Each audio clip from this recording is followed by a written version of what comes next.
Hello friends, welcome back to my YouTube channel let's learn PSIR. So friends, कैसे हैं आप सब? I hope आप सब बहुत ही बढ़िया होंगे, बहुत ही मस्त होंगे और काफ़ी बेहतरीन तरीके से अपनी पढ़ाई को कंटिन्यू कर रहे होंगे। सो फ्रेंड्स, हम लोगों ने स्टार्ट किया था थॉमस हॉब्स को पढ़ना, उनके बारे में समझना, जिसमें कि हम लोगों ने अभी तक उनके बायोग्राफी के साथ-साथ ऑलमोस्ट कई सारी थ्योरीज को काफ़ी अच्छे तरीके से कवर कर लिया। और आज हम लोग करने जा रहे हैं उनके one of the best concept on sovereignty. So friends, be energetic and let's get started. तो चलिए फ्रेंड्स, स्टार्ट करते हैं हम लोग थॉमस हॉब्स ऑन सोवरेनिटी को समझना उनके दिए गए एक प्यारे से कोट के साथ। The obligation of subject to the sovereign is understood to last as long and no longer than the power lasted by which he is able to protect them. Friends, जो कोट आप देख रहे हैं ये Thomas Hobbes के book the Leviathan से लिया गया है।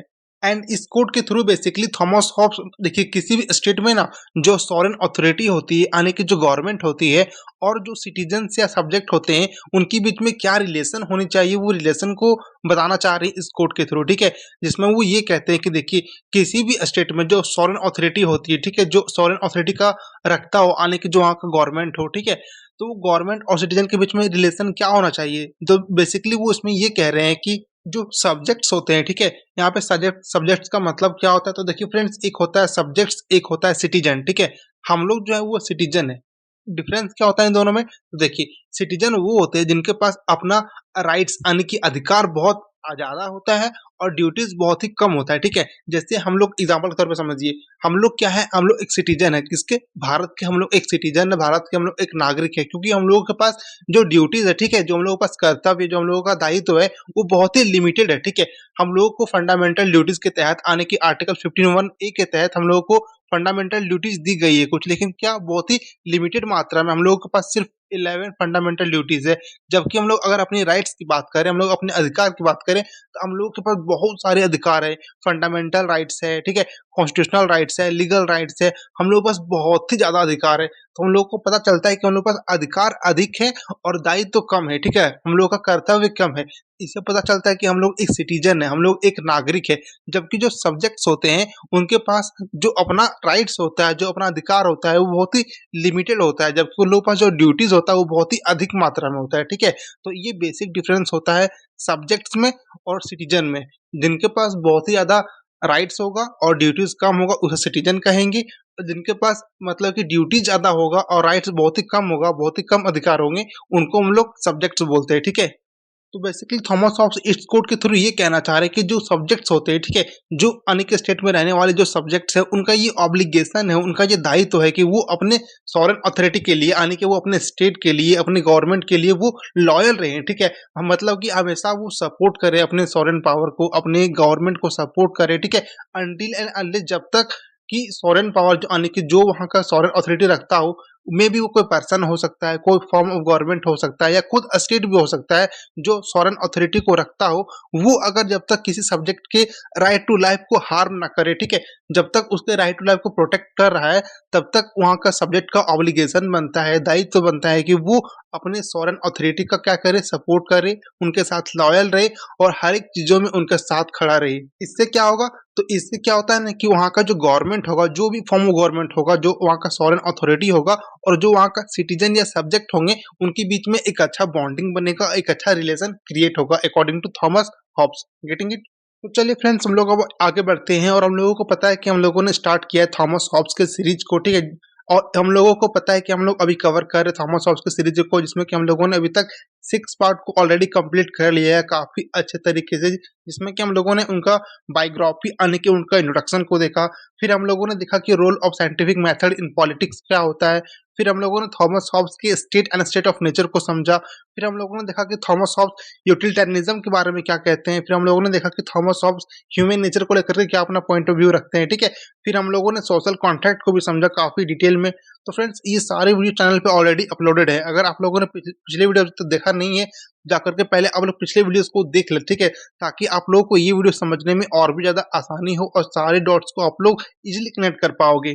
क्योंकि देखिए, जो पॉलिटिकल थॉट के जो चैप्टर्स होते हैं ना, जितने भी थिंकर्स होते हैं, अगर आप उसको बीच बीच से पढ़ोगे तो आपको बिल्कुल समझ में नहीं आएगा। ठीक है, आपको सारे टॉपिक को, इनफैक्ट आपको सारे थिंकर को एक दूसरे के साथ इंटरलिंक करके पढ़ना होगा। ठीक है, ताकि आप काफ़ी मतलब कि वाइज़ तरीके से आप सबको कंपेयर कर सकें कि किसका क्या इम्पोर्टेंस है। सबका आप क्रिटिसिज़्म निकाल सकते हो, सबका आप क्रिटिक निकाल सकते हो कि किसने क्या किया, किनका कौन क्रिटिक है, ठीक है? और ये आपको एग्ज़ाम में बहुत ही ज़्यादा वो हेल्प करेगा अगर आप सारी वीडियोज़ को एक-दूसरे से इंटरलिंक करके पढ़ोगे। इसीलिए मैं सबको सीक्वेंस वाइज़ में बताता हूँ ताकि आप अच्छे तरीके से एग्ज़ाम में रिलेट करके एग्ज़ाम में आंसर तैयार कर सको, ठीक है? और आने वाली वीडियोज़ में फ्रेंड्स हम लोग देखेंगे कि जो थॉमस हॉब्स है वो लिबर्टी के बारे में क्या कहते हैं, फिर हम लोग देखेंगे कि उनका इंडिविजुअलिज्म एंड एब्सोल्यूटिज्म के बारे में वो क्या कहते हैं, ठीक है? फिर लास्ट पार्ट में हम लोग इनके क्रिटिसिज्म वाले पार्ट को भी देखेंगे। Got it?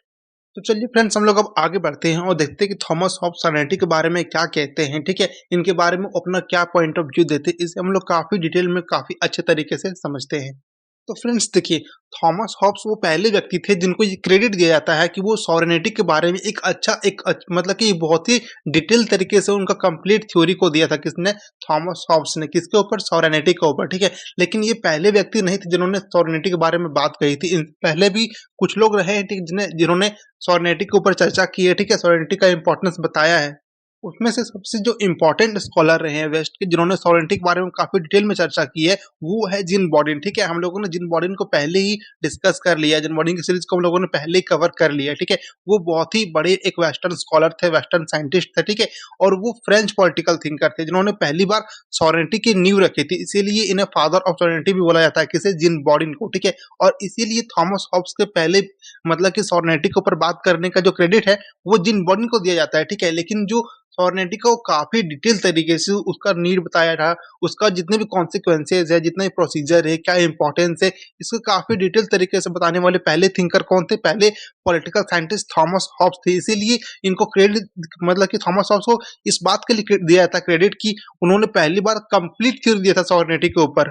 क्योंकि सॉवरेनिटी का नींव जिन बॉडी ने रखा था, जो एक फ्रेंच पॉलिटिकल थिंकर थे, एक फ्रेंच पॉलिटिकल साइंटिस्ट थे, ठीक है? जिनको हम लोगों ने पहले ही कवर कर लिया है। अगर आप लोगों ने अभी तक जिन बॉर्डन की सीरीज को कवर नहीं किया हो जाकर आप लोग पहले जिन बॉर्डन की सीरीज को कवर कर ले ताकि आप लोगों को वहां समझने में और भी ज्यादा आसानी हो, ठीक है? वहां पे हम लोगों ने काफी डिटेल में इससे कंप्लीट किया था कि जिन बॉर्डन के अकॉर्डिंग मतलब उनके सारे थ्योरीज को काफी डिटेल में कवर किया हुआ है हम लोगों ने पहले ही उस चैनल पर ऑलरेडी अपलोडेड है।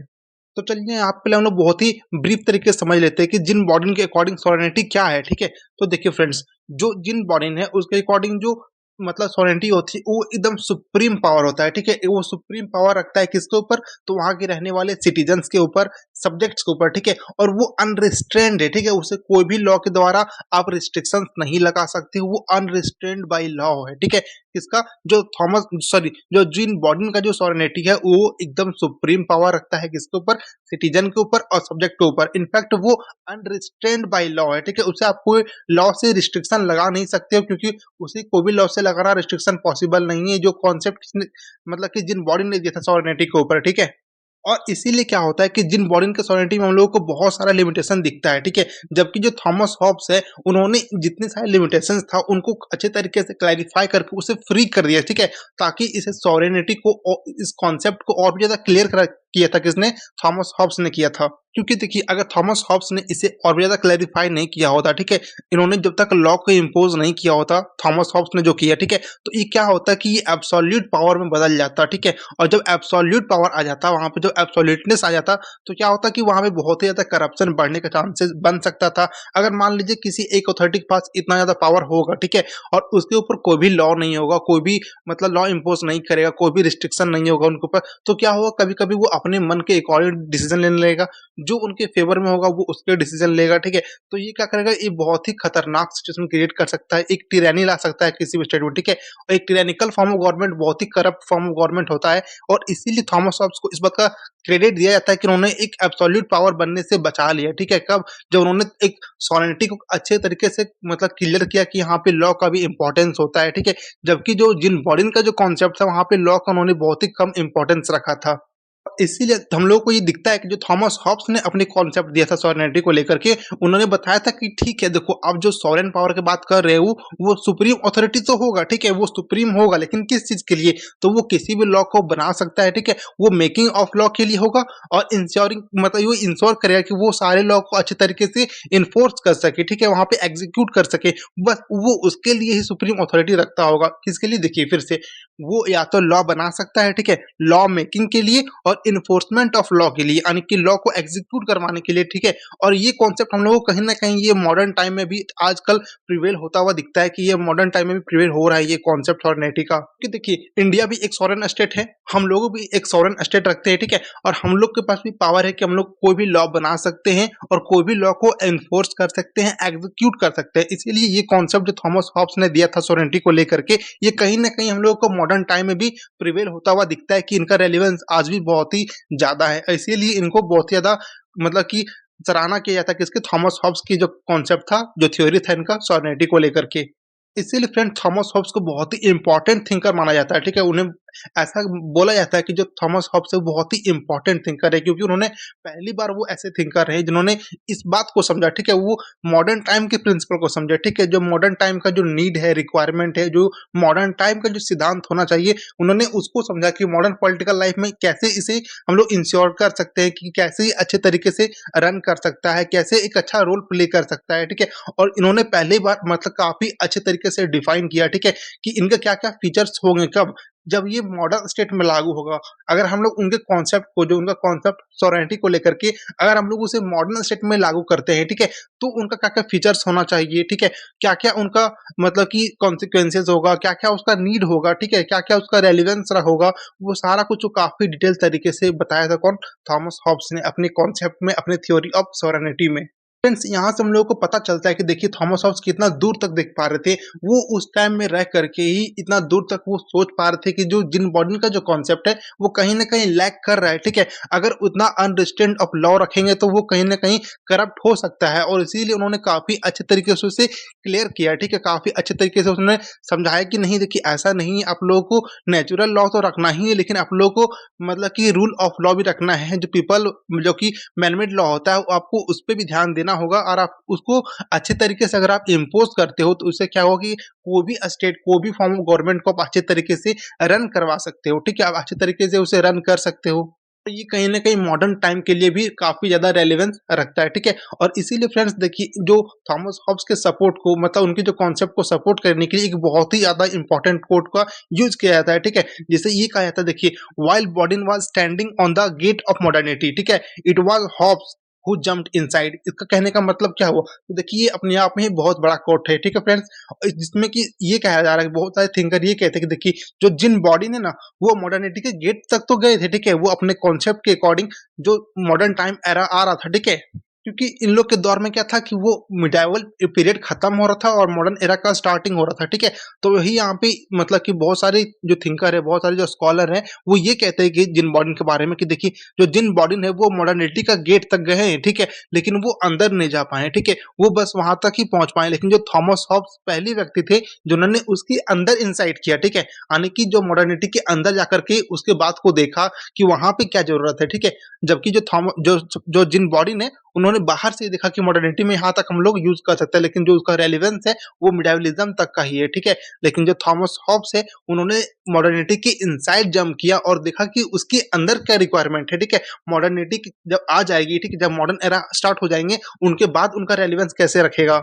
और कभी-कभी फ्रेंड्स क्या करता है कि ये सारे कोड को ही आपको एग्जाम में एज़ ए क्वेश्चन बना करके दे देगा कि इस क्वेश्चन का क्या मतलब है आप समझाइए, ठीक है। और इसीलिए मैं अपने सारे वीडियो में बहुत ही ज़्यादा मतलब कोड यूज़ करता हूँ, ठीक है। आप लोगों ने पहले भी नोटिस किया होगा कि मैं सारे वीडियोज़ में बहुत ही ज़्यादा कोड यूज़ करता हूँ। और फ्रेंड्स उसका मेरा एक ही मोटिव होता है कि आपको एग्जाम में कोड से रिलेटेड कोई भी क्वेश्चन प्रॉब्लम नहीं आनी चाहिए, क्योंकि आप अगर सारे कोड को अच्छे तरीके से अंडरस्टैंड कर लोगे, इनफैक्ट आप एक दो बार रिवाइज कर लोगे, तो आपको दोबारा कोड में कोई प्रॉब्लम नहीं आएगा। और इस तरीके का कोड एक्जेक्टली मतलब अक्सर पूछ दिया जाता है एग्जाम में, ठीक है। Got it. चलिए फ्रेंड्स हम लोग अब आगे बढ़ते हैं और देखते हैं कि जो सॉवरेनिटी है उसका क्या जरूरत है मॉडर्न टाइम में, ठीक है। मॉडर्न टाइम में वो कैसे रेलिवेंस रखता है, आखिर मॉडर्न टाइम में इसका जरूरत क्यों पड़ा, हम लोग उस चीज को समझते हैं। तो फ्रेंड्स देखिए इस कॉन्सेप्ट को हम लोग को समझना इसलिए भी जरूरी है क्योंकि देखिए हम लोग को जो क्वेश्चन होता है ना उसमें हम लोग को एक आर्गुमेंटेटिव अप्रोच के तहत हम लोग को आंसर लिखना होता है, ठीक है। हम लोग ऐसा नहीं कि जो क्वेश्चन पूछा बस उसके अकॉर्डिंग हम लोग आंसर देने लगे, हम लोग को एक आर्गुमेंट क्रिएट करना होता है कि आखिर ऐसा हो रहा है तो क्यों हो रहा है, ठीक है। आखिर ये जो कॉन्सेप्ट ये मॉडर्न टाइम में ही रेलिवेंस क्यों रख रहा है, आखिर इसका रेलिवेंस मिडाइवल टाइम में क्यों नहीं था, अब मॉडर्न टाइम में भी रेलिवेंस रख रहा है अगर, तो कितना लिमिट मतलब कि उसका लिमिटेशन क्या होगा, उसका डोमेन क्या होगा, ठीक है। और वो डोमेन कौन डिसाइड करेगा? इस तरीके का आर्गुमेंट आपको क्रिएट करना आना चाहिए, ठीक है? अगर आपको इस तरीके का आर्गुमेंट क्रिएट करना आएगा, तो आप क्या करेंगे, आप एक अच्छा आंसर डिज़ाइन कर सकते हो। और फिर इसमें क्या होगा फ्रेंड्स कि आप अलग-अलग स्कॉलर के भी नाम ऐड करके, उनकी पॉइंट ऑफ व्यू दे करके भी आप एक अच्छा आर्गुमेंट तैयार कर सकते हो, जिन्होंने पहली बार सॉवरेनिटी के बारे में कहा, बाद में कहा, उनके ऊपर क्रिटिसिज्म रखा, ठीक है? अपना कोई पॉइंट ऑफ व्यू दिया। आप उन सारे थिंकर को, सारे स्कॉलर को भी आप इंटरलिंक करके, उसे कनेक्ट करके आप आंसर एक बना सकते हो, एक अच्छा आर्गुमेंटेटिव अप्रोच अगर रखते हो आप तो। उससे क्या होगा कि आंसर राइटिंग में आपको बहुत ही ज़्यादा वो हेल्प करेगा। चलिए फ्रेंड्स हम लोग इसे समझते हैं कि आखिर सोनेटी की जरूरत मॉडर्न टाइम में क्यों पड़ा, आखिर हम लोगों को क्या ऐसा रेलेवेंस लगा कि मॉडर्न टाइम में हम लोगों को सोनेटी की आवश्यकता होनी चाहिए। फ्रेंड्स देखिए, जो मिडाइवल टाइम था, ठीक है? मिडाइवल टाइम का जो सबसे बड़ा लूपहोल था ना, वो ये था कि देखिए वहाँ पे कोई भी अथॉरिटी फिक्स नहीं था, ठीक है? और इनफैक्ट जो वहाँ का अथॉरिटी था वो या तो डिवाइडेड था या तो वो फ्यूडल था, ठीक है? कहने का मतलब क्या हुआ, या तो देखिए मिडाइवल एज में क्या था कि बहुत सारे जगहों पे या तो जो पावर था, ठीक है, जो अथॉरिटी था वो काफी डिवाइडेड था, मतलब कि आधा पावर किसी और के पास है, आधा पावर किसी और के पास है। इस तरह का पावर वहाँ पे काफी ज्यादा वो डिवाइडेड था मिडिवल पीरियड में। और और क्या होता था कि वहाँ पे मतलब कि फ्यूडल था, ठीक है? वहाँ पे सामंत व्यवस्था था। कहने का मतलब क्या हुआ, मान लीजिए अगर मैं अब वहाँ पे कहीं का राजा हूँ, ठीक है? मिडावल टाइम में, तो क्या हुआ कि मेरे बाद मेरा बेटा बनेगा, उसके बाद वहाँ पे उसका बेटा बनेगा, मतलब ये क्या होता है ना कि ये जनरेशन वाइज़ रहता है किसमें?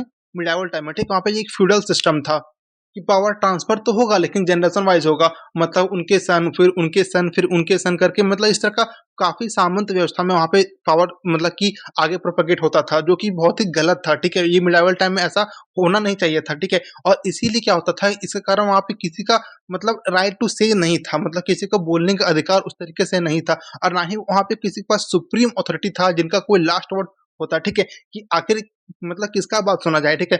पावर बहुत डिवाइडेड है, ठीक है? अपनी गद्दी को पाने के लिए उनके ही चिल्ड्रन में क्या होता था, हमेशा लड़ाई होता रहता था। तो आप किससे पूछोगे कि आखिर लास्ट से किसका होना चाहिए किसी भी लॉकर को लेकर के, ठीक है? इसीलिए क्या होता था फ्रेंड्स कि मिडाइवल टाइम में मतलब कुछ क्लैरिटी था ही नहीं कि कौन सुप्रीम होगा, कौन सुप्रीम अथॉरिटी रखता होगा, ठीक है? कौन लॉ बनाएगा, कौन लॉ को प्रिवेल करवाएगा, ठीक है? कौन लॉ को एग्जीक्यूट करवाएगा, किसका मतलब लॉ पे लास्ट वर्ड होगा कि इसको इम्प्लीमेंट करना चाहिए कि नहीं करना चाहिए, ठीक है? मान लीजिए जैसे हम लोग अभी का एग्जांपल समझो, अभी में क्या होता है कि हम लोग का एक प्रोसेस है, एक हायरार्की बना हुआ है कि हम लोग किस तरीके से मतलब लॉ को फॉर्म करेंगे। एक स्टेप जाएगा, दूसरा स्टेप जाएगा, तीसरा स्टेप जाएगा, ठीक है? वहाँ हम लोग का लास्ट से होता है कि अगर मान लीजिए किसी को पसंद नहीं आया तो वो अपना आर्गुमेंट देगा, लेकिन पहले नहीं था ऐसा, ठीक है? वहाँ पे कोई भी लास्ट से बोलने वाला नहीं था, किसी का लास्ट वर्ड था ही नहीं कि इसे एग्जीक्यूट करना चाहिए, इसे फॉर्म करना चाहिए या नहीं करना चाहिए, ठीक है? वहाँ पे किसी का कोई भी मतलब कि रेलेवेंस था ही नहीं, इसीलिए इतने ज़्यादा वहाँ पे कन्फ्यूज़न थे, जितना वहाँ पे मतलब लैक ऑफ क्लैरिटी था। इसीलिए सॉवरेनिटी का नीड हम लोगों को बहुत ही ज़्यादा दिखता है कि मॉडर्न टाइम में कि यहाँ पे कोई ऐसा संप्रभु हो, ऐसा सुप्रीम हो कि कोई भी अगर हम लोग लॉ बनाए, कोई भी अगर लॉ मेकिंग करें, कोई भी लॉ फॉर्मेशन करें या फिर कोई भी हम लोग पॉलिसी को अगर एग्जीक्यूट करना चाहें, तो हम लोग के पास कोई ऐसा सुप्रीम अथॉरिटी हो जिनका लास्ट वर्ड हो कि वो कह सके कि हाँ, ये इम्पोर्टेंट है, इसे हम लोगों को एग्जीक्यूट करना चाहिए। क्योंकि अगर देखिए अगर आप आपका स्टेट अगर देखिए मिडिवलिज्म फेज में चल रहा है, तो उससे क्या हुआ कि वो स्टेट ऑफ कन्फ्यूजन क्रिएट करता है, ठीक है? स्टेट ऑफ कन्फ्यूजन कहने का मतलब क्या हुआ कि वहाँ पे मतलब कि सिर्फ और सिर्फ कन्फ्यूजन है, क्लैरिटी कुछ रहेगा ही नहीं कि आखिर क्या करें, ठीक है? किसकी बात सुने हम लोग? अगर हम लोग को मान लीजिए हम लोग वहाँ पे कुछ स्टाफ है, ठीक है? स्टाफ इन द सेंस जो हम लोग मतलब कि हेल्प करते हैं लॉ फॉर्मेशन में, लेकिन हम लोग किसकी बात सुने? पावर डिवाइडेड है, ठीक है? पावर 4 लोगों के बीच में डिवाइडेड है। अगर हम लोग इनसे पूछते हैं तो ये बोलते हैं कि नहीं, मतलब कि लॉ को एग्जीक्यूट नहीं करो, ये लॉ उनके अकॉर्डिंग सही नहीं है। थर्ड पर्सन बोलता है कि हाँ ना, ये एग्जीक्यूट होना चाहिए, ठीक है? या इसमें कुछ और चेंजेस करो। तो वहाँ पे किसी का लास्ट वर्ड था ही नहीं, इसीलिए वो स्टेट ऑफ कन्फ्यूजन को क्रिएट करता था। इसीलिए फ्रेंड थॉमस हॉब्स क्या बोलते हैं कि हम लोगों को आवश्यकता है, ठीक है? There was a need to establish an institution which will consider as the supreme with respect to law, ठीक है? That is need for a sovereign institution। इसीलिए थॉमस हॉब्स क्या कहते हैं कि हम लोगों को आवश्यकता है एक ऐसे sovereign institution का, ठीक है? एक ऐसे संप्रभुता का जहाँ पे क्या होगा कि एक सुप्रीम अथॉरिटी रखता होगा, एक सुप्रीम पावर रखता होगा कि किसी भी बातों को कहने के लिए, ठीक है? किसी भी लॉ मेकिंग के लिए, किसी भी लॉ के एग्जीक्यूशन के लिए वो सुप्रीम अथॉरिटी रखता होगा कि क्या करना है, क्या नहीं करना है।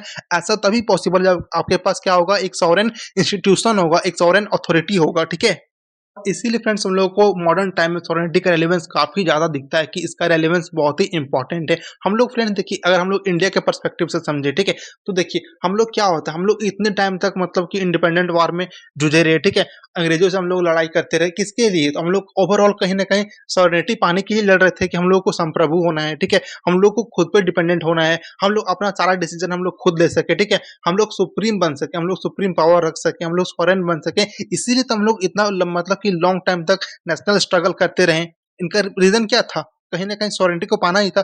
तो इसीलिए हम लोग को थॉमस होब्स बताते हुए दिखते हैं कि मॉडर्न टाइम में सॉवरेनिटी बहुत ही ज्यादा इंपॉर्टेंट है, ठीक है, ऐसा सॉवरेन इंस्टीट्यूशन होना जो आपके बिहाफ पे डिसीजन लेगा, ठीक है। हमारे इंडिया में सॉवरेन इंस्टीट्यूशन कौन है? तो पार्लियामेंट है, वो संप्रभु है। इंडियन पार्लियामेंट क्या करती है? वो तो हमारे बिहाफ पे वो डिसीजन बनाती है, हमारे बिहाफ पे वो लॉ बनाती है, ठीक है, और उसे वो पूरी इंडिया में एग्जीक्यूट करती है। तो कहीं ना कहीं वो एक सॉवरेन बॉडी है, एक सॉवरेन अथॉरिटी है हमारे इंडिया में, ठीक है, वो एक सॉवरेन इंस्टीट्यूशन है। और ये हर कंट्री में तो क्योंकि हम लोग एक सॉवरेन पावर हैं, ठीक है, हम लोग संप्रभु हैं, हम लोग सुप्रीम अथॉरिटी रखते हैं।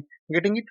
वहीं फ्रेंड्स देखिए, हम लोग को ये भी दिखता है कि इसका इंपॉर्टेंट इसलिए भी जरूरी है मॉडर्न टाइम में, क्योंकि उस टाइम कहीं ना कहीं हम लोग को राइज ऑफ कैपिटलिज्म दिखता है, ठीक है। यानी कि उस वक्त काफी पूंजीवादी मतलब कि जो जो पूंजीवादी धारा के लोग हैं वो काफी ज्यादा उस टाइम उद्भव हो रहा था उसका, ठीक है, काफी ज्यादा लोग उभर रहे थे। कैपिटलिज्म क्या होता है? यानी कि जो लोग मतलब कि मार्केट में, ओपन मार्केट में काम करना चाहते हैं, ठीक है, अपना जितना भी इन्वेस्टमेंट है वो लगा करके वो अपना अर्निंग करना चाहते हैं, ठीक है, यानी कि वहाँ पे कैपिटलिज्म का फॉर्मेशन हो रहा था, ठीक है। और मान लीजिए जब कैपिटलिज्म का फॉर्मेशन होगा तो लोग क्या करते हैं कि लोग वो अपने मतलब की नीड को फुलफिल करने के लिए वो ज्यादा से ज्यादा अपना मतलब की मनी अर्न करने के लिए वो कुछ भी करने के लिए तैयार रहते हैं, ठीक है। और मान लो जब कुछ भी करने को वो तैयार रहेंगे और आपके पास ऐसा कोई सुप्रीम अथॉरिटी होगा ही नहीं जो बता सकता है कि आपको कितना मतलब लिमिटेशन तक करना है, आपको मतलब किस हद तक आप काम कर सकते हो, ठीक है। अगर ऐसा नहीं देगा तो क्या होगा कि कैपिटलिज्म क्या होगा, लास्ट में कॉलोनिज्म में कन्वर्ट हो जाएगा, ठीक है। जैसे कि मान लीजिए हम लोग इंडिया पहले कैपिटलिज्म था, ठीक है, फिर हम लोग का मतलब कॉलोनिज्म बने, इसीलिए वहां पे सुप्रीम होना जरूरी है, ठीक है, सॉवरेनिटी का होना जरूरी है। वरना कैपिटलिज्म क्या होगा, वो एक दिन कॉलोनिज्म में कन्वर्ट हो जाएगा दोबारा से। जबकि जो मिडावल टाइम में क्या था फ्रेंड्स देखिए, तो वहाँ पे फ्यूडलिज्म था, ठीक है, फ्यूडलिज्म यानी क्या, सामंती व्यवस्था था, ठीक है, वहाँ पे पीढ़ी दर पीढ़ी जनरेशन के बेस पे चलता था वहाँ पे, ठीक है। लेकिन जो कैपिटलिज्म था वो कॉन्ट्रैक्ट के बेसिस पे था। कहने का मतलब क्या हुआ? देखिए मान लीजिए किसी स्टेट में कोई राजा है, ठीक है, तो वहाँ पे एज ए कैपिटलिस्ट हम गए, ठीक है, उनसे डील करने के लिए, कॉन्ट्रैक्ट करने के लिए, एग्रीमेंट करने के लिए कि देखिए मुझे आपके साथ बिजनेस करना है, आपके साथ ट्रेड करना है, ठीक है। तो हम एक कैपिटलिस्ट की भावना से गए, एक कैपिटलिस्ट बन के कि हमको आपके साथ एक ट्रीटी करना है, ठीक है, जिसके थ्रू आपके साथ हम बिजनेस कर सकें। तो वो क्या था कि वो एक कॉन्ट्रैक्ट के बेसिस पे था। लेकिन जो मॉडर्न एरा था, यहाँ पे मतलब कि काफी बड़ी मात्रा में इंडस्ट्रियलाइजेशन आ रहा था, ठीक है, काफी ज्यादा परिवर्तन हो रहा था, रेनेसां पीरियड चल रहा था, ठीक है, और बहुत ही बड़े लेवल पे बदलाव आ रहा था। इससे क्या हो रहा था फ्रेंड्स कि इससे कैपिटलिज्म का मतलब कि स्तर भी काफी ऊंचा हो रहा था, ठीक है, कैपिटलिज्म का भी स्तर बढ़ रहा था। और इसीलिए अगर आपका कैपिटलिज्म का स्तर बढ़ रहा है तो इससे आपको भी जरूरत है कि आपके पास ऐसा कोई सॉवरेन बॉडी हो, कोई ऐसा सॉवरेन इंस्टीट्यूशन हो जो उसे कंट्रोल कर सके, जो उसके लिए एक लॉ बना सके अच्छा सा, और उस लॉ को एग्जीक्यूट करवा सके। और इसीलिए हम लोग को दिखता है कि मॉडर्न टाइम में इसका बहुत ही ज्यादा रेलिवेंस है, ठीक है। और इसीलिए फ्रेंड्स हम लोग को दिखता है कि जब इतने सारे वहाँ पे नीड रखता है मॉडर्न टाइम में, तो ये कहना बिल्कुल भी गलत नहीं हुआ कि ठीक है, there was a need of authority, हम लोग को ऐसा अथॉरिटी का जरूरत है, ठीक है, जो रिस्पॉन्सिबल होगा, जो इन सारी चीजों का रिस्पॉन्सिबिलिटीज लेगा कि वो सारे लॉ को इंश्योर कर सके और उसे सारे लॉ को इन्फोर्स कर सके, एग्जीक्यूट कर सके एक कॉन्ट्रैक्ट के माध्यम से, ठीक है, या एक एग्रीमेंट के माध्यम से, या किसी भी मेथड को अपना करके ये सारे बातों को वो इम्प्लीमेंट कर सके, ताकि स्टेट में क्या होगा कि काफी पीस एंड प्रोस्पेरिटी बना रहेगा, हर एक चीज काफी स्मूथ वे में रन करेगा। जो वहाँ का फॉर्म ऑफ गवर्नमेंट हो, कोई भी फॉर्म ऑफ गवर्नमेंट क्यों ना रहे, वो काफी स्मूथली वहाँ पे रन कर सकेगा, ठीक है। ये कब पॉसिबल होगा मॉडर्न टाइम में? तो ये तभी पॉसिबल होगा जब वहाँ पे कोई एक सुप्रीम अथॉरिटी रखता होगा, एक कोई सुप्रीम इंस्टीट्यूशन होगा, ठीक है, एक कोई सॉवरेन इंस्टीट्यूशन होगा। और इसीलिए फ्रेंड्स हम लोग को दिखता है कि ये बहुत ही ज्यादा रेलिवेंस रखता है मॉडर्न टाइम में। Getting it? फ्रेंड्स हम लोग अब आगे बढ़ते हैं और देखते हैं कि थॉमस हॉब्स का क्या पॉइंट ऑफ व्यू है सॉवरेनिटी को लेकर के। तो फ्रेंड्स देखिए, थॉमस हॉब्स इसे इस तरीके से डिस्क्राइब करते हैं सॉवरेनिटी को कि वो क्या कहते हैं कि देखिए सॉवरेनिटी हम लोग के लिए इसलिए भी आवश्यकता है, ठीक है, हम लोग के लिए इसलिए भी एसेंशियल है, ठीक है, क्योंकि वो पावर रखता है, ठीक है, किसके लिए पावर रखता है? तो वो डिटरमाइन करने के लिए पूरे बिहाफ ऑफ कम्युनिटी, ठीक है, पूरे इंटायर कम्युनिटी का मतलब यहाँ पे वो पावर रखता है सॉवरेन अथॉरिटी कि उनके यहाँ पे वो कोई भी लॉ बना सकता है, ठीक है, और अपने स्टेट में काफी अच्छे तरीके से मेंटेन कर सकता है पीस एंड प्रोस्पेरिटी को, लॉ एंड ऑर्डर को काफी अच्छे तरीके से मेंटेन कर सकता है। और साथ ही साथ क्या करेगा, वो कि अपने सब्जेक्ट्स का यानी कि अपने सिटीजन का वो वेलफेयर को प्रमोट करेगा, ठीक है। ये पावर कौन रखता है? तो ये सॉवरेन मतलब कि एक सॉवरेन अथॉरिटी रखता है किसी भी स्टेट में, ठीक है। और इसीलिए थॉमस हॉब्स क्या कहते हैं कि सॉवरेनिटी बहुत ही ज्यादा वो एसेंशियल है, ठीक है। किसको, किसके लिए? तो वो पावर को मतलब कि पावर को डिटरमाइन करने के लिए पूरे मतलब कि पूरे इंटायर कम्युनिटी के बिहाफ पे, ठीक है, उनके पूरे बिहाफ पे वो लॉ एंड ऑर्डर बना सकता है, ठीक है। काफी पीस एंड प्रोस्पेरिटी को वो मेंटेन कर सकता है, अपने सिटीजन का वेलफेयर के लिए काम कर सकता है। और ये कब पॉसिबल होगा? जब वहां पे सॉवरेनिटी होगा, जब वहां पे सॉवरेन मतलब कोई भी सॉवरेन पावर वहां पे लाइज करता होगा। और फ्रेंड्स हम लोग को ये भी दिखता है कि जो थॉमस हॉब्स का मतलब कि जो कॉन्सेप्ट सॉवरेनिटी को लेकर के वो काफी ज्यादा एब्सोल्यूट है, ठीक है, एब्सोल्यूट पावर रखता है। कहने का मतलब क्या हुआ कि देखिए जो सॉवरेन पावर कोई भी अगर लॉ बनाता है, ठीक है, तो उसे कोई भी लिमिट नहीं कर सकता है कि वो किस दायरे तक वो लॉ बना सकता है, ठीक है। कोई भी ह्यूमन अथॉरिटी उसको रिस्ट्रिक्ट नहीं कर सकता है, चाहे वो उससे इंफीरियर रहे या सुपीरियर रहे, ठीक है। कोई भी स्टेट में मान लीजिए कुछ लोग सुपीरियर होते हैं, कुछ लोग इंफीरियर होते हैं, लेकिन किन्हीं के पास भी ये क्षमता नहीं हो, किन्हीं के पास भी ये पावर नहीं होगा, किसी भी ह्यूमन बीइंग के पास ये पावर नहीं होगा कि उसको वो रोक दे, उनके ऊपर वो लिमिटेशन लगाए कि नहीं आप इन मतलब कि आप इन चीजों पे लॉ नहीं बना सकते हैं, ठीक है। क्योंकि वो जो सॉवरेन बॉडी है वो एब्सोल्यूट है, ठीक है। जो थॉमस हॉब्स है वो मतलब इस बात पर ज्यादा जोर देते हैं कि जो सॉवरेनिटी पावर होगा वो एब्सोल्यूटनेस की तरफ ज्यादा वो झुकाव रखता हो, ठीक है। इससे क्या होगा कि अगर वो स्ट्रांग रहेगा तो कोई भी उसका अपोजिशन मतलब कोई भी जल्दी से उसको अपोज नहीं कर पाएगा, और वो अपने अकॉर्डिंग अगर वो लॉ बनाएगा तो वो अच्छे तरीके से उसे मेंटेन कर सकता है और उसे अच्छे तरीके से वो रन करवा सकता है स्टेट में। इसीलिए फ्रेंड्स हम लोग को थॉमस हॉब्स ये भी कहते हुए दिखते हैं कि देयर इज नो राइवल और coordinate authority in the Commonwealth beside the sovereign, ठीक है। मतलब कि कोई भी उसका राइवलरी नहीं होगा स्टेट में, ठीक है। आने के कोई भी उसका मतलब प्रतिबंधी नहीं होगा, कोई भी उसका कॉम्पिटिटर नहीं होगा, ठीक है। कहाँ पे? जो सॉवरेन अथॉरिटी होगा उसके अंदर में स्टेट में कोई नहीं होगा, एक सॉवरेन बॉडी होगा, एक सॉवरेन इंस्टीट्यूशन होगा जो पूरी इंटायर कम्युनिटी के बिहाफ पे वो लॉ बनाएगा, लॉ फॉर्मेशन करेगा और उसे इन्फोर्स करेगा, उसे एग्जीक्यूट करेगा, ठीक है। उसका कोई भी राइवलरी नहीं होगा, उसका कोई भी प्रतिद्वंदी नहीं होगा। वहां पे सिर्फ और सिर्फ सॉवरेन अथॉरिटी ही मतलब कि एक अल्टीमेट अथॉरिटी होगा जिनका मतलब कि अंतिम से होगा, ठीक है, लास्ट से होगा। कौन होगा? तो सॉवरेन, तो मतलब कि वहां पे एक सॉवरेन अथॉरिटी होगा, ठीक है, जो क्या होगा कि एक सोर्स ऑफ लॉ होगा, ठीक है। थॉमस हॉब्स के अकॉर्डिंग वो सोर्स ऑफ लॉ है, कहने का मतलब कि वो लॉ को बनाता है और वो सोल इंटरप्रिटेटर ऑफ लॉ है, ठीक है। यानी कि उसे इंटरप्रेट भी कौन करेगा? तो लॉ का जो इंटरप्रेटर मतलब कि जो उसे इंटरप्रेट करेगा वो भी सॉवरेन अथॉरिटी ही होगा, ठीक है। इनफैक्ट वो क्या कहते हैं कि देखिए even divine law are not applicable over sovereign, ठीक है। आने के कोई दिव्य शक्ति भी इसके ऊपर मतलब कि लाइज नहीं कर सकता है, इसके ऊपर अप्लाई नहीं कर सकता है। किसके ऊपर? तो सॉवरेनिटी के ऊपर, ठीक है। आने की वो सबसे ज्यादा सुप्रीम, सबसे ज्यादा पावरफुल वो सॉवरेनिटी को बताते हैं कि सबसे ज्यादा पावरफुल कुछ होगा तो सिर्फ और सिर्फ सॉवरेनिटी ही होगा, ठीक है। सॉवरेनिटी ये सोर्स ऑफ लॉ भी होगा, सॉवरेनिटी आपका सोल इंटरप्रेटर भी होगा लॉ का।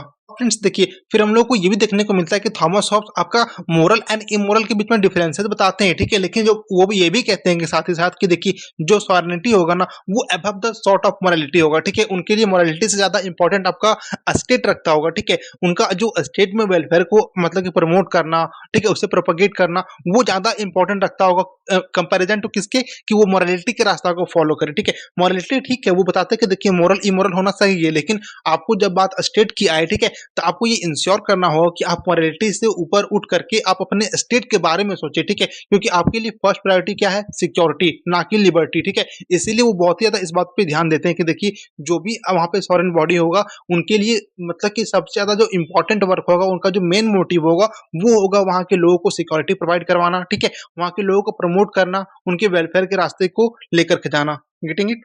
इसीलिए फ्रेंड्स वो क्या कहते हैं थॉमस हॉब्स, वो आर्ग्यू करते हैं सॉवरेनिटी के लिए कि वो जो सॉवरेनिटी है वो इंडिविजुअल है, इनसेपरेबल है एंड कांट बी कम्युनिकेटेड और गिवन टू एनीबॉडी एल्स, ठीक है। यानी कि वो अकेला है, एक सिंगल बॉडी होगा जो सॉवरेन पावर को रखता होगा, वो इनसेपरेबल है, उसे कभी भी हम लोग डिवाइड नहीं कर सकते, सेपरेट नहीं कर सकते, ठीक है। और ना ही हम लोग किसी और बॉडी के साथ उसे अटैच कर सकते हैं या वो पावर हम लोग किसी और को भी दे नहीं सकते हैं। Getting it? तो चलिए फ्रेंड्स हम लोग अब आगे बढ़ते हैं और इसे देखते हैं काफी डिटेल में कि और क्या क्या बातें वो कहते हैं सॉवरेनिटी के बारे में, ठीक है। फ्रेंड्स देखिए जो थॉमस हॉब्स है वो क्या कहते हैं कि देखिए जो सॉवरेन है ना वो क्रिएटर ऑफ प्रॉपर्टी भी है। देखिए वो लॉ ऑफ मेकिंग तो कर ही रहा है, लेकिन साथ ही साथ थॉमस हॉब्स क्या कहते हैं कि देखिए जो सॉवरेनिटी है, जो सॉवरेन पावर होगा वो क्रिएटर ऑफ प्रॉपर्टी भी होगा। इसका क्या मतलब हो, ठीक है। तो वो इस बात को डिफाइन करने के लिए इसमें आर्ग्यूमेंट वो क्या देते हैं, तो वो क्या कहते हैं कि देखिए हम लोग जो इससे पहले रहते थे किसमें, स्टेट ऑफ नेचर में रहते थे। और स्टेट ऑफ नेचर में क्या था कि वहां पे किसी का ना लाइफ का सिक्योरिटी था और ना प्रॉपर्टी का सिक्योरिटी था, ठीक है। वहां पे क्या हुआ कि अगर हम आपसे ज्यादा पावरफुल हैं, किसमें, स्टेट ऑफ नेचर में, अगर वहां पे हम आपसे ज्यादा पावरफुल हैं तो हम आपको डिफीट करके आपका प्रॉपर्टी को छीन सकते हैं, आपके राइट टू लाइफ को ले सकते हैं, आपको मार सकते हैं, क्योंकि वहां पे किसी का राइट का मतलब लाइफ का सिक्योरिटी तो था ही नहीं और ना ही किसी का प्रॉपर्टी का सिक्योरिटी था। जबकि जो यहाँ पे था, जो स्टेट में आने के बाद, आने की जो सोशल कॉन्ट्रैक्ट करने के बाद अब स्टेट को बना रहे हैं, जो अब सॉवरेन बॉडी वहां पर रहेगा वो आपकी प्रॉपर्टी का क्रिएटर भी होगा, ठीक है। वो क्योंकि वो आपके राइट टू प्रॉपर्टी भी दे रहा है, ठीक है, आपकी लीगल राइट दे रहा है आपको प्रॉपर्टी को रखने के लिए, ठीक है। और इससे क्या होगा कि अगर वो आपके प्रॉपर्टी को प्रोटेक्ट कर रहा है, ये कब पॉसिबल हुआ, तो ये तब पॉसिबल हो रहा है जब आप एक सॉवरेन मतलब सॉवरेन बॉडी को बना रहे हैं, आप एक सोसाइटी, आप एक समाज का निर्माण कर रहे हैं, ठीक है। अगर आप एक स्टेट का, एक सोसाइटी का एस्टेब्लिशमेंट करोगे तभी तो ये पॉसिबल हो पाएगा। इसीलिए यहाँ पे थॉमस होब्स क्या कह रहे हैं कि देखिए, जहाँ पे आपको स्टेट ऑफ नेचर में आपका प्रॉपर्टी का कोई भी ओनरशिप आपके पास नहीं था, वो ओनरशिप आपको एक लीगल राइट के तहत कौन प्रोवाइड करवा रहा है, तो आपको प्रोवाइड करवा रहा है वहाँ का स्टेट, वहाँ का सॉवरेन बॉडी आपको वो प्रोवाइड करवा रहा है। तो इसका कहने का मतलब क्या हुआ कि आपका सॉवरेन पावर ना तो आपका सिर्फ लॉ मेकिंग कर रहा है, बल्कि आपका क्रिएटर ऑफ प्रॉपर्टी भी है, ठीक है।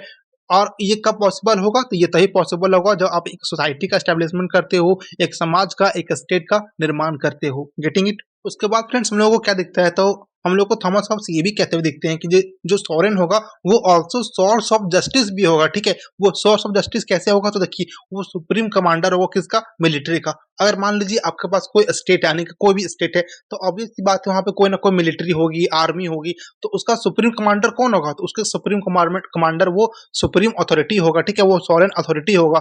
और इनफैक्ट वो सोर्स ऑफ लॉ होगा किसके लिए, मिलिट्री के लिए भी, ठीक है। तो हम लोगों ने अभी तक क्या क्या देखा, जो सॉवरेन पावर होगा वो मतलब कि वो सोर्स ऑफ लॉ होगा, ठीक है, वो क्रिएटर ऑफ प्रॉपर्टी होगा, वो एग्जीक्यूट मतलब लॉ को एग्जीक्यूट करेगा, वो सुप्रीम कमांडर ऑफ मिलिट्री भी होगा। देखिए, हम लोग को यहाँ से पता चलता है कि वो मतलब कि जो थॉमस हॉब्स है वो काफी डाइवर्स तरीके से इसे एक्सप्लेन कर रहे हैं कि सॉवरेन का हम लोग को नीड क्या है, ठीक है। इसे इतने अच्छे तरीके से इन्होंने क्लियर किया है, तो यहाँ से हम लोग को पता चलता है कि जो जो थॉमस हॉब्स है वो पूरे मतलब कि पूरे डाइवर्स तरीके से इससे कंसंट्रेट कर रहे हैं, ठीक है। चाहे वो एग्जीक्यूटिव का मामला हो, यानी कि लॉ को एग्जीक्यूट करने का बात हो, या लेजिस्लेटिव का मामला हो, यानी कि लॉ का फॉर्मेशन का बात हो, ठीक है, या तो वो जुडिशियल यानी कि मतलब कि जो मिलिट्री होगा उसे क्या करेगा, वो मतलब जुडिशरी करेगा, ठीक है। मिलिट्री से क्या करता है, लोग मतलब अपना जजमेंट देता है, ठीक है, कि क्या करना है क्या नहीं करना है। इनफैक्ट क्योंकि स्टेट के पास प्यूनिटिव पावर भी तो है, उनके पास दंड देने का भी तो क्षमता है। इसका मतलब क्या हुआ, जो थॉमस हॉब्स है उन्होंने एग्जीक्यूटिव पे, लेजिस्लेटिव पे, जुडिशरी पे, हर चीज पे फोकस किया, ठीक है। सारा पावर उन्होंने देने का कोशिश किया किसको, सॉवरेन अथॉरिटी को। लेकिन साथ ही साथ उन्होंने इस बात का भी ख्याल रखा कि वो किसी के राइट टू लाइफ के साथ खिलवाड़ ना करे, ठीक है। राइट टू सेल्फ प्रिजर्वेशन लोगों के पास ही है, ठीक है। इसीलिए हम लोग को यहाँ से पता चलता है फ्रेंड्स कि जो थॉमस हॉब्स है उन्होंने सॉवरेनिटी को काफी अच्छे तरीके से डिटेल में एक्सप्लेन किया, काफी अच्छे तरीके से उसे क्लियर किया है, और इसीलिए उसका रेलिवेंस हम लोग को आज तक दिखता है। बाद फ्रेंड्स हम लोग को साथ ही साथ ये भी दिखता है कि जो सॉवरेनिटी होगा, ठीक है, उसका एक एम ये भी होगा कि वो देखिए कि वो नेचुरल लॉ को, रिलीजियस लॉ को, कस्टमरी लॉ को, पॉजिटिव लॉ को, वो सबको अपना मतलब कि इक्वल रेलिवेंस दे, ठीक है।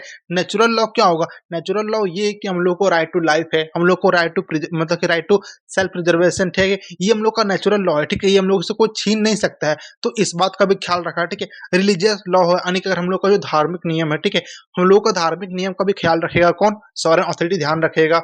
साथ ही साथ हम लोग का कस्टमरी लॉ, यानी कि जो हम लोग का कस्टम है, जो हम लोग सालों से फॉलो करते आ रहे हैं, ठीक है, जो हमारा ट्रेडिशन है, जो हमारा कस्टम है, जिसे हम लोग काफी लंबे समय से फॉलो करते आ रहे हैं, उस बात का भी ध्यान कौन रखेगा, तो सॉवरेन अथॉरिटी ध्यान रखेगा। साथ ही साथ पॉजिटिव लॉ, यानी कि पॉजिटिव लॉ मतलब क्या होता है, रूल ऑफ लॉ, यानी कि मैनमेड लॉ, जो लॉ बनाया जाएगा, ठीक है, काफी सारे रीजन के बाद, काफी सारे डिबेट एंड डेलिब्रेटिव्स के बाद जो मतलब कि लॉ बनाया जाएगा, उसे हम लोग पॉजिटिव लॉ कहेंगे। जो स्टेट बनाएगी, ठीक है, जो सॉवरेन अथॉरिटी बनाएगा, तो वहां पे मतलब कि ओवरऑल हम देख सकते हैं कि यहाँ पे सारे लॉ का रेलिवेंस रखा गया है। नेचुरल लॉ का भी रेलिवेंस है, रिलीजियस लॉ का भी रेलिवेंस है, कस्टमरी लॉ का भी रेलिवेंस है, इनफैक्ट पॉजिटिव लॉ का भी रेलिवेंस हम लोगों को दिखता है।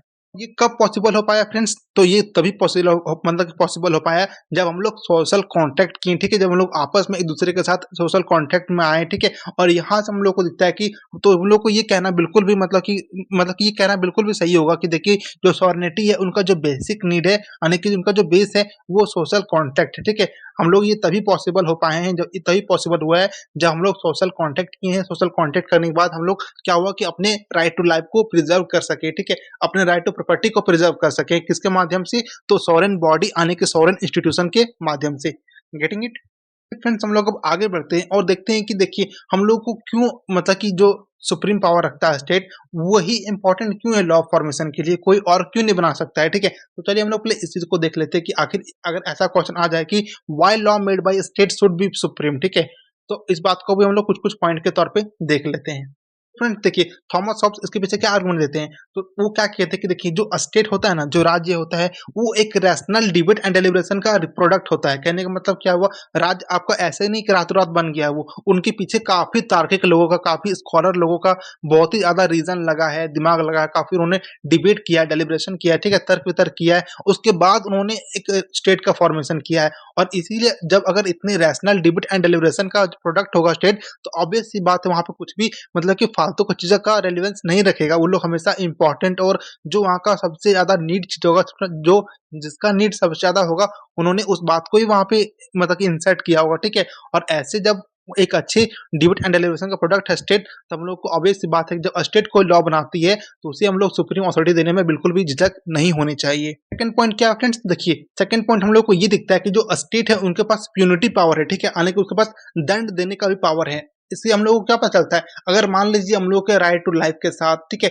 या हम लोग के राइट के साथ अगर कोई छेड़छाड़ कर सकता है, ठीक है, तो उसे स्टेट मतलब कि दंड देने का भी पावर रखता है। जबकि स्टेट ऑफ नेचर में क्या था, स्टेट ऑफ नेचर में कोई भी मतलब अथॉरिटी था ही नहीं, ना ही कोई प्यूनिटी पावर था। तो इससे क्या होता था कि कोई भी मतलब किसी के भी लाइफ में घुस करके उसका राइट टू लाइफ को छीन लेना, उसकी प्रॉपर्टी को छीन लेना, ये काफी नॉर्मल था, ठीक है। जबकि अगर सुप्रीम मतलब कि जो स्टेट होता है, जो सुप्रीम लॉ होता है, वो अगर बनाता है, कोई लॉ बनाता है, ठीक है, तो उनके पास प्यूनिटी पावर है। अगर वो कुछ गलत करेगा तो मेरे मन में हमेशा ये डर रहेगा कहीं ना कहीं हमको पनिशमेंट मिल सकता है स्टेट के द्वारा, ठीक है, और इसीलिए हम गलत नहीं करना चाहेंगे। तो ये हम लोग को यहाँ से ये भी दिखता है कि स्टेट का होना क्यों इंपॉर्टेंट है। पॉइंट हम लोग को क्या दिखता है फ्रेंड्स, देखिए lots of wisdom and reason used in process of making a sovereign state, ठीक है, यानी कहने का मतलब क्या हो, बहुत ही ज्यादा मात्रा में वहां पे विजडम का, यानी कि बुद्धि, मतलब कि बुद्धि का यूज किया गया है, रीजन का, तर्क वितर्क का यूज किया गया है, ठीक है, किसके लिए, तो एक सॉवरेन स्टेट का फॉर्मेशन के लिए, एक सॉवरेन स्टेट का मेकिंग प्रोसेस में, ठीक है। जब हम लोग बना रहे थे एक सॉवरेन स्टेट को, उसके बीच में लोगों ने काफी ज्यादा विजडम यूज किया है, काफी ज्यादा स्कॉलर का दिमाग लगाया, ठीक है। और जब इतने सारे दिमागों का एक मतलब कि एक निचोड़ है हम लोगों का सॉवरेन स्टेट, तो ऑब्वियस सी बात है वो कोई भी गलत डिसीजन नहीं लेगा। वो कुछ भी करेगा तो मतलब कि स्टेट के हित में करेगा, लोगों के वेलफेयर के लिए ही करेगा। Getting it? जो सबसे बड़ा पॉइंट दिखता है हम लोगों को, वो ये दिखता है कि जो स्टेट है ना, उनके पास अधिकार ये नहीं दिया गया कि वो किसी के मतलब कि राइट टू लाइफ के अगेंस्ट वो लॉ बनाए, ठीक है। ये सबसे बड़ा हम लोग को पॉइंट दिखता है कि क्यों हम लोग को स्टेट के मतलब कि लॉ पे मतलब बिलीव करना चाहिए, उसको फॉलो करना चाहिए। तो ऑब्वियस सी बात है कि देखिए जो स्टेट लॉ बनाएगा वो आपके वेलफेयर के लिए बनाएगा, और जो स्टेट होगा उनके पास ये अधिकार ही नहीं है कि वो क्या कर देगा कि वो आपके मतलब कि राइट टू लाइफ के अगेंस्ट वो कोई लॉ बनाएगा, ठीक है, जो आपके लाइफ को हार्म करता हो, ये काम वो स्टेट कभी भी नहीं करेगा। और इसीलिए फ्रेंड्स हम लोग ये बिलीव कर सकते हैं, क्योंकि स्टेट ऑफ नेचर में जो सबसे बड़ा कंसर्न था वो राइट टू लाइफ को लेकर के था। लेकिन अगर आप सोशल कॉन्टेक्ट में आते हैं, अगर आप स्टेट बनाते हैं, आप स्टेट का फॉर्मेशन करते हैं, ठीक है, तो वहां पे आपके लाइफ सिक्योर रहेंगे, आपकी प्रॉपर्टी सिक्योर रहेंगी, इस बात का वहां पे गारंटी दी जा रही है, इसका बात का वहां पे सिक्योरिटी दी जा रही है। इसीलिए आप लोगों को स्टेट पे बिलीव करना चाहिए, ठीक है। स्टेट हम लोग को दिखता है कि मतलब क्यों वो सुप्रीम है और क्यों उनका लॉ बनाया हुआ हम लोग को फॉलो करना चाहिए। Getting it? चलिए फ्रेंड्स, हम लोग अब देखते हैं कि थॉमस हॉब्स और जिन बॉर्डन के कॉन्सेप्ट जो था सॉवरेनिटी को लेकर के, उनमें क्या क्या बेसिक डिफरेंसेस है, ठीक है, ताकि आप एग्जाम में कुछ कुछ पॉइंट इस चीज से भी आप लिख सकते हो रिलेट करके, ठीक है। तो देखिए फ्रेंड्स, जो जिन बॉर्डन है वो पहले पर्सन रहे जिन्होंने सॉवरेनिटी के बारे में डिस्क्राइब किया था, ठीक है, मतलब कि इनका न्यू रखी थी, बताया था कि सॉवरेनिटी क्या है, ठीक है, इनका यूज हम लोग किस तरीके से कर सकते हैं, ये कहने वाले पहले व्यक्ति जिन बॉर्डन थे, ठीक है। इसीलिए इन फादर ऑफ सॉवरेनिटी भी बोला जाता है, ठीक है। साथ ही साथ फ्रेंड, जो जिन बॉर्डन का जो सेकंड पॉइंट था वो ये था कि जो उनका सॉवरेनिटी था वो सुप्रीम पावर तो था ही, ठीक है, लेकिन वो अनरिस्ट्रेन्ड बाय लॉ था, उन्हें कोई भी लॉ के द्वारा रिस्ट्रिक्ट नहीं किया जा सकता था, ठीक है। वो एकदम मतलब सुप्रीम था, लेकिन बहुत ही ज्यादा वो एब्सोल्यूट था, ठीक है, उसके ऊपर कोई भी रिस्ट्रिक्शन लगाया जाना पॉसिबल नहीं था। इसीलिए वहां पे हम लोग को ये एक लिमिटेशन भी दिखता है, ठीक है। जो जिन बॉडी ने वो पॉजिटिव लॉ और मैन मेड लॉ उनका रेलेवेंस वहाँ भी दिखता है हम लोगों को कि वो पॉजिटिव लॉ की बात करते हैं, यानी कि जो मैन मेड लॉ है, जो बनाएगा स्टेट, उनका भी हम लोग को रेलेवेंस वहाँ पे दिखता है, ठीक है। लेकिन हम लोग को ये भी दिखता है कि वहाँ पे रिस्ट्रिक्शन है, बहुत सारे रिस्ट्रिक्शन हम लोग को दिखता है, ठीक है। इस चीज़ को फ्रेंड्स हम लोगों ने काफ़ी डिटेल में कवर किया जिन बॉडी के सीरीज में। अगर आप लोगों ने अभी तक देखा नहीं, जाकर प्लीज़ आप लोग जिन बॉडी के सीरीज को कवर कर ले, ताकि आप लोग को वहाँ पे और भी डिटेल में समझने को मिल जाएगा इस बात को। लेकिन जो थॉमस हॉब्स है वहाँ पे हम लोग को क्या दिखता है कि जो थॉमस हॉब्स का जो सोरेनिटी है वो एक पर्पस रखता है, ठीक है। उनके पास पर्पस है। पर्पस क्या है? तो उनका पर्पस है कि हम लोग कैसे मॉडर्न स्टेट में एक अच्छे तरीके से मतलब एक गवर्नमेंट को रन करवा सकते हैं, ठीक है। कैसे हम लोग मतलब स्टेट ऑफ नेचर से बाहर आकर के सोशल कॉन्टेक्ट में कैसे हम सोरेनिटी के माध्यम से हम लोग अपने लाइफ को बेटर बना सकते हैं, ठीक है। कैसे वेलफेयर के रास्ते पे लेकर के जा सकते हैं, ठीक है। क्योंकि हम लोग को दिखता है कि यहाँ पे इन्होंने सेफ्टी ऑफ लॉ रखा है, ठीक है। मतलब कि मेकिंग प्रोविजंस रखा है, लॉज को बना के प्रोविजंस दिया है कि इसमें सॉवरेनिटी में हम लोग को दिखता है। तो हम लोग को यहाँ तो फिर पता चलता है कि जो थॉमस हॉब्स का सॉवरेनिटी है उनके पास कुछ पर्पस है, ठीक है। उन्होंने ऐसे ही नहीं बनाया है, उन्होंने कुछ पर्पस रखा है कि नहीं हम लोगों को आवश्यकता क्यों सॉवरेनिटी का, ठीक है। साथ ही साथ फ्रेंड्स हम लोग को ये भी दिखता है कि जो थॉमस हॉब्स है उन्होंने इस बात पर काफी ज्यादा ध्यान दिया, ठीक है, और काफी अच्छे तरीके से एक्सप्लेन किया कि हम लोगों को क्या करना है और क्या नहीं करना है, ठीक है। यानी कि सोवरेन जो सुप्रीम अथॉरिटी होगा, जो सॉवरेन पावर रखता होगा, उनको क्या करना है और क्या नहीं करना है, ठीक है। उन्होंने सारे डूज एंड डोंट्स का काफी अच्छे तरीके से एक्सप्लेन किया था अपनी थ्योरी ऑफ सॉवरेनिटी में। साथ ही साथ फ्रेंड्स हम लोग को ये भी दिखता है कि उन्होंने काफी ज्यादा ध्यान दिया था किस पे, तो प्रिंसिपल पे, सिद्धांत पे, ठीक है, कि क्या आपको मतलब किस प्रिंसिपल को आपको फॉलो करना है, किस प्रिंसिपल को आपको फॉलो नहीं करना है, किस डोमेन तक आपको अपना काम करना है, किस डोमेन की मतलब मतलब उसके लिमिटेशन में रहकर काम करना है, ठीक है। आपको किस डोमेन तक अपना रूल बना सकते हैं, किस डोमेन तक आप रूल नहीं बना सकते, ठीक है। इस बात का भी काफी ख्याल रखा था उन्होंने, ठीक है। साथ ही साथ इस बात का भी ध्यान रखा था किसी के नेचुरल लॉ के साथ मतलब कि हार्म ना हो, किसी के नेचुरल लॉ के साथ कुछ भी मतलब कि गलत ना किया जाए, ठीक है। इसीलिए उन्होंने हम लोग को दिखता है कि जो थॉमस हॉब्स का सॉवरेनिटी, उन्होंने नेचुरल लॉ को भी काफी ज्यादा परफेक्ट करने का कोशिश किया था, ठीक है। और फ्रेंड्स हम लोग को ये भी दिखता है कि वहां पे जो थॉमस हॉब्स का था उनके पास रिस्ट्रिक्शन नहीं था, जबकि मतलब कि जो जिन बर्निंग कॉन्सेप्ट था वहां पे रिस्ट्रिक्शन था, लेकिन जो थॉमस हॉब्स का मतलब कॉन्सेप्ट था सॉवरेनिटी को लेकर के वहां पे कोई भी रिस्ट्रिक्शन नहीं था। हम लोगों को फ्रेंड्स बेसिक डिफरेंस दिखता है कि जिन बॉर्डन और थॉमस हॉब्स के सॉवरेनिटी में क्या क्या डिफरेंसेस थे, उन्होंने किस किस मतलब मकसद से सॉवरेनिटी का मतलब की बात कही थी, ठीक है। फ्रेंड्स आज की वीडियो में हम लोगों ने देखा कि थॉमस हॉब्स से सॉवरेनिटी के बारे में वो क्या कहते हैं, ठीक है। मॉडर्न टाइम में इसका रेलेवेंस क्या है, सॉवरेनिटी का मतलब क्या होता है, ठीक है। जिन बॉर्डन कैसे मतलब कि जिन बॉर्डन और थॉमस हॉब्स का हम लोगों ने डिफरेंस भी समझा इसमें। तो फ्रेंड्स आई होप आपको आज का ये वीडियो काफी पसंद आया होगा। वीडियो अगर पसंद आया होगा तो वीडियो को एक लाइक करें, अपने फ्रेंड्स के साथ भी शेयर करें, और अगर आप इस चैनल पर नए, चैनल को सब्सक्राइब कर लें और बेल आइकन को प्रेस करना बिल्कुल भी ना भूलें, ताकि आने वाले सारे वीडियोस का नोटिफिकेशन आप तक सबसे पहले मिले। तो फ्रेंड्स मिलते हैं नेक्स्ट वीडियो में, तब तक के लिए जय हिंद, थैंक यू।